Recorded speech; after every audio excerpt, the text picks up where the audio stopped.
আসসালামু আলাইকুম, সবাই কেমন আছেন? আমরা তো অনেক ভালো আছি। নতুন বাসায় এসে বিয়ের আয়োজন, মনটা একদম আনন্দে ভরে গিয়েছে। খুবই আনন্দ করেছিলাম 3 দিন।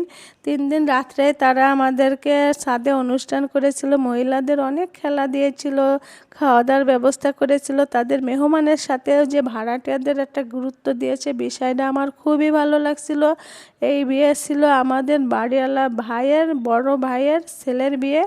যাই হোক, ভাইয়ের ছেলের বিয়েতে এত আয়োজন, নিজের ছেলের বিয়েতে কি জানি করবে, আল্লাহ মালিক সেই জানে। যাই হোক, সব কিছু মিলে অনেক ভালোই লাগছিল।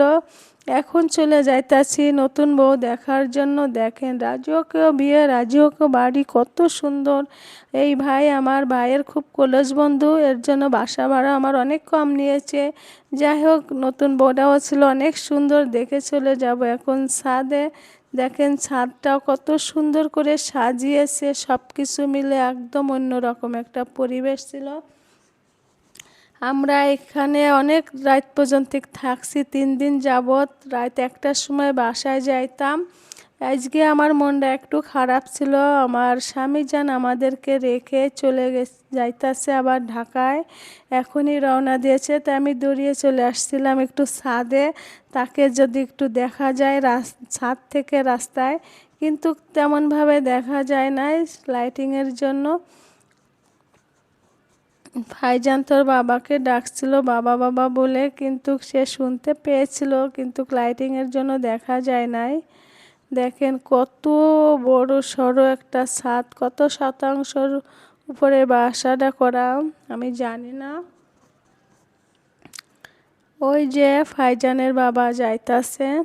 যাই হোক, সব কিছু মিলে অনেক ভালো ছিল, অনেক মজা করেছিলাম। 3 দিন যাবৎ ছাদে খাওয়া দাওয়া করছি, আনন্দ করেছি। তারপরে একটাও প্রাইজ পাইনি, দুঃখের বিষয় এটাই। সবাই প্রাইজ পেয়েছে, আমাদের 4তলায় কেউ পায় নাই। এটাই আমাদের খুবই দুঃখজনক একটা ব্যাপার।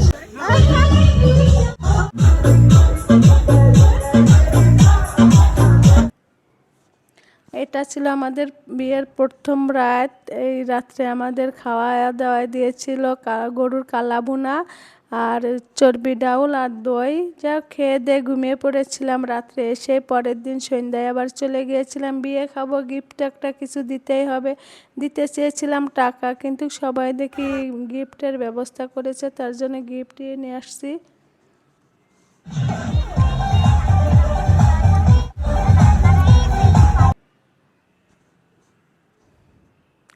এটা ছিল আমাদের দ্বিতীয় রাত্রে। অনেক মজা হয়েছিল, অনেক খেলা করেছিলাম। বালতিতে পানি দিয়ে বল চালা, বোতল ফেলা, তারপরে বালিশ চালা, কোনোটাই পাই নাই। মনটা খুবই খারাপ ছিল, তাই চলে আসছিলাম নিচেই। এখন প্রায় বাজে রাত 12টা।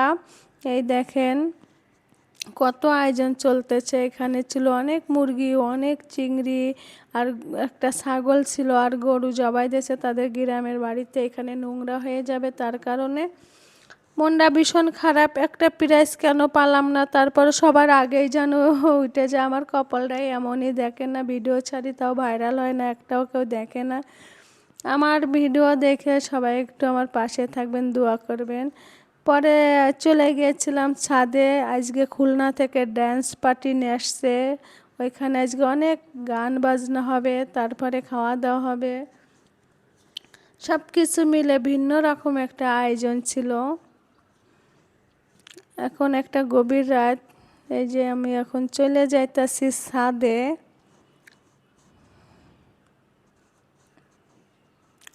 ছাদে এসে দেখি এখনও খেলা শেষ হয় নাই, বোতলে এখনও সবাই বল মারতেছে। আমি তো আগে আউট হয়ে বাসায় চলে গেছি।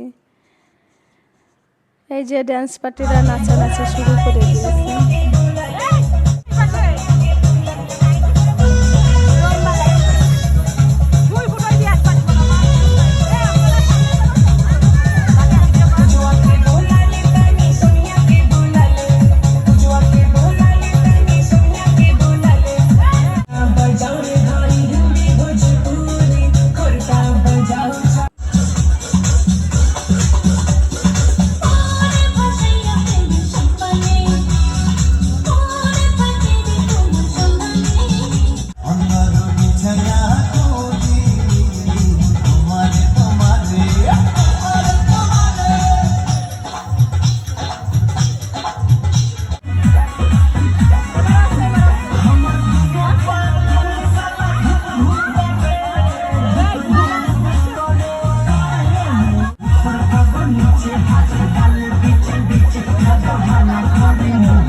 হোক রাত 2টা পর্যন্ত নাচানাচি দেখছি।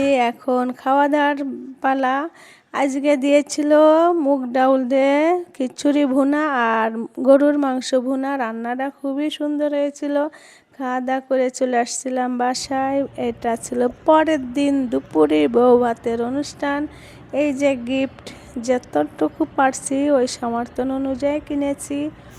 তারা নয় অনেক বড়লোক, আমি তো আর ওইভাবে কিছু দিতে পারবো না। যা পেরেছি তাই দিয়েছি। এখন 2 ছেলেকে নিয়ে চলে যাব ছাদে। এটা আমার 3য় দিন বিয়ের সাজ ছিল। যাই হোক, এখন চলে যাব। যে আমার বড় ছেলে গিফটটা নিয়ে যাইতাছে আর বলতেছে, আম্মু এই গিফট দিলে হয় বলো? 3 দিন ধরে খাওয়াইতাছে। আনছি কী করব, তাদের মতন করে কি আমরা দিতে পারবো? তাই শুনে হাসতে হাসতে চলে যাইতাছে। যাই হোক, উপরে যাওয়ার আগে একটু নিচে গিয়েছিলাম ফাইজানকে ডাকতে। ফাইজান নিচে চলে গিয়েছিল। এসে দেখি এখানে পুলিশের প্রশাসনের ব্যবস্থা আছে। অনেক লোকের আয়োজন ছিল, যদি কোনো ঝামেলা হয় তার কারণে প্রস্তুতি নিয়ে রাখছিল। অনেক ভালো একটা বিষয় ছিল এটা। আমরা এখন এই টেবিলে বসে খাওয়া দাওয়া করবো। আমাদের খাওয়া দাওয়ার আয়োজন ছিল বড় চিংড়ি, রোস্ট, গরুর মাংস আর ডাউল দিয়ে চর্বি দিয়ে রান্না আর দই। সব রান্নাগুলো অনেক মজা হয়েছিল, কিন্তু পরপর কয়েকদিন খাইতে খাইতে ওই দিন খাইতে অনেক কষ্ট হয়েছিল। আর এমনও কপাল, খাইতেও বসছি, কারেন্টটাও চলে গিয়েছে। খুব কষ্ট করে খাওয়া দাওয়া করে চলে আসছি। যাই হোক, সবাই ভালো থাকবেন, আমাদের জন্য দোয়া